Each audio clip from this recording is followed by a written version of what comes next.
السلام علیکم ورحمۃ اللہ وبرکاتہ۔ نحمدہ ونصلی علی رسولہ الکریم۔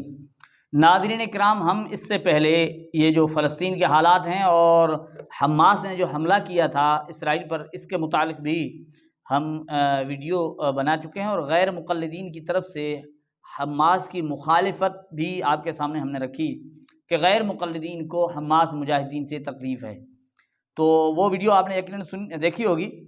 آج پھر غیر مقلدین کی طرف سے ایک عجیب بات ہے جو ہم آپ کی خدمت میں پیش کرتے ہیں، اور پھر آپ سے رائے بھی لینا چاہیں گے، لیکن ہمیں جو سمجھ میں بات آئی وہ بھی اس کا اظہار کریں گے کہ ہمیں کیا سمجھ میں آیا کہ غیر مقلد کیا کہنا چاہتا ہے۔ پھر آپ اپنی رائے کا اظہار کر سکتے ہیں، بتا سکتے ہیں کہ غیر مقلد کے کہنے کا کیا مقصد ہے۔ دیکھیں، یہ ہم پہلے بتا چکے ہیں کہ دین کی جہاں خدمت ہوتی ہے تو پتہ نہیں ان بیچاروں کو کیا تکلیف ہو جاتی ہے۔ اب ان کی گفتگو سے عجیب محسوس ہوتا ہے۔ ان کے ہیں وہ کیا کہتے ہیں اس کے، کوئی سلفی صاحب ہیں، عبدالسلام سلفی صاحب کی ویڈیو آئی ہے، تو اس میں آپ کو یوں محسوس ہوگا، مجھے جو محسوس ہو رہا ہے، پھر آپ کو پتہ نہیں کیا محسوس ہوگا، اس میں یہ ہے کہ ان کو یہ محسوس ہو رہا ہے کہ گویا اسرائیل پر ظلم ہو رہا ہے، اور اب جب یہ حالات ہیں تو ہمیں خاموش رہنا چاہیے۔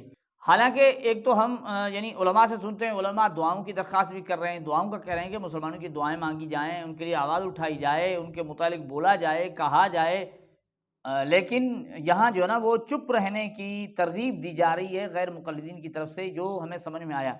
تو ویڈیو آپ کی خدمت میں پیش کرتے ہیں، آپ اس سے سنیں کہ غیر مقلد کیا کہنا چاہتے ہیں۔ اب یہ حالات مسلمانوں پر ایسے حالات آ چکے ہیں، اب بھی اگر ہم خاموش رہیں، لیکن چلو آپ سن لیجئے جناب کو، عبدالسلام سلفی صاحب کو۔ حماس کے حملے ہوئے، جیسا کہ معلوم نہیں کن سورسز سے ہمیں معلومات ملتی ہیں، وہ بھی ایک مسئلہ ہی ہے، لیکن ہے یہ مسئلہ کہ حماس کے حملے ہوئے، ایک طبقہ رافضیوں کا، شیعوں کا جشن منا رہا ہے، تباہ کر دیا اسرائیل کو۔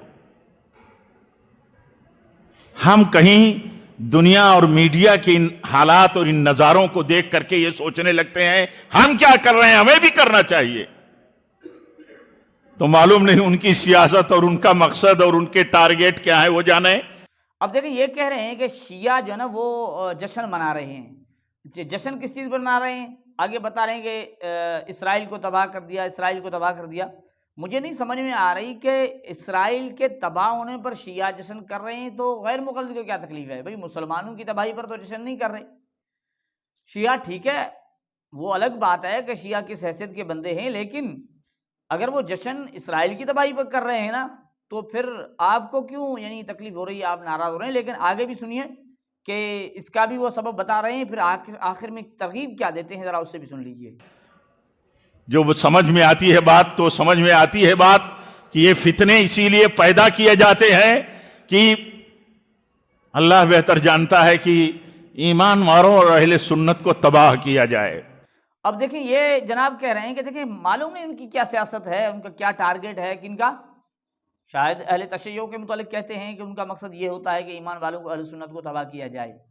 ارے بھائی، تباہ کیا جائے تو بعد کی بات ہے، جو اہل سنت والجماعت والے مسلمان جہاں جو مارے جا رہے ہیں، شہید کیے جا رہے ہیں، ان کے بچے مارے جا رہے ہیں، ان کے گھر اجاڑ دیے گئے ہیں، ان پر گولے برسائے جا رہے ہیں، میزائل ان پر داغ دیے جا رہے ہیں، وہ آگ میں بیچارے جھلس رہے ہیں، ان کی لاشیں پڑی ہوئی ہیں، ان کے جسم کے ٹکڑے ہیں، خون بہہ رہا ہے، یہ حالات ہیں، اب بھی خاموش رہیں؟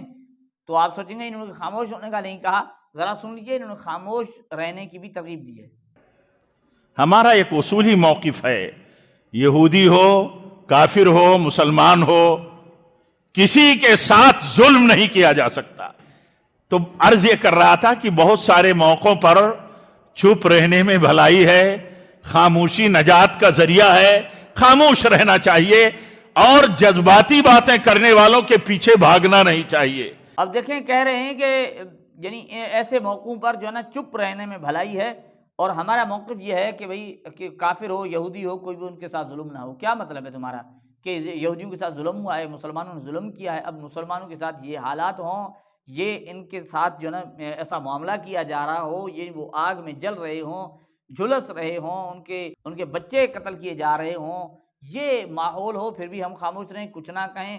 اور یہ کہیں کہ یہود و نصارہ کے ساتھ ظلم نہ ہو، اور مسلمانوں کی بولنے کی باری آئے تو ہم چپ رہ جائیں اور کہیں کہ بھئی شیعہ جشن منا رہے ہیں، یہ ساری باتیں الگ جائیں، لیکن ہمیں جو مجاہدین دین کے دشمنوں سے لڑ رہے ہیں، جہاد کر رہے ہیں، ان کے سامنے مزاحمت کر رہے ہیں، ہمیں ان کے لیے اچھے الفاظ کہنے چاہیے، ان کی حوصلہ افزائی کرنی چاہیے، ان کا ساتھ دینا چاہیے، ان کی مدد کرنی چاہیے، ان کے لیے دعائیں کرنی چاہیے۔ لیکن یہاں کچھ معاملہ اور ہے، یعنی ان کی گفتگو سے یہ جو غیر مقلد عبدالسلام سلفی صاحب گفتگو کر رہے ہیں، ان سے پتہ مجھے تو کم از کم یہ سمجھ میں آیا، ایک تو یہ کہ ان کی گفتگو سے یہ چل رہا ہے جو شیعہ خوشی منا رہے تھے کہ اسرائیل تباہ ہو رہا، ان کے اندر یعنی ان کی کوئی سازش ہے۔ وہ سازش ہو نہ ہو، ہمارے مسلمانوں کا تو نقصان ہو رہا ہے، اور آپ چپ کی ترغیب دے رہے ہیں۔ کیوں چپ رہے ہیں؟ ہمارے مسلمانوں کے ساتھ اتنا ظلم ہو رہا ہے، کیوں چپ رہے ہیں؟ دوسری بات کہ بھئی یہود و نصارہ، بھئی ظلم کس کے ساتھ ہو رہا ہے؟ دنیا دیکھ رہی ہے، جہاں کہیں مسلمانوں کے ساتھ ظلم ہو رہا ہے نا، کیونکہ وہ مسلمان ہیں، اسلام کی وجہ سے، رسول اللہ صلی اللہ علیہ وسلم کی ذات کی وجہ سے، اب ہر آئے دن جو نا قرآن کی گستاخی کی جا رہی ہے، رسول اللہ کے یعنی پتہ نہیں کیا بنا کر ان کے جو نا وہ جلایا جا رہا ہے، انتہا درجے کی گستاخی کی جا رہی ہے، اسلام پہ بہت کچھ بولا جا رہا ہے، علماء کی جو ہے نا وہ توہین کی جا رہی ہے۔ مجھے بتائیں یہ کیا ہے؟ اب بھی اگر غیر مقلدین اس طرح کا موقف رکھتے ہیں اور خاموشی اختیار کرتے ہیں، اور پھر بھی اسرائیل کے لیے نرمی ہے اور حماس کے لیے ان کو یعنی کوئی مدد نہیں ہے، تو پھر آپ کیا کہہ سکتے ہیں؟ آپ اپنی رائے کا ضرور اظہار کیجیے گا۔ اللہ جل جلالہ ہمیں سمجھنے کی توفیق عطا فرمائے۔ یہ ہے حقیقت۔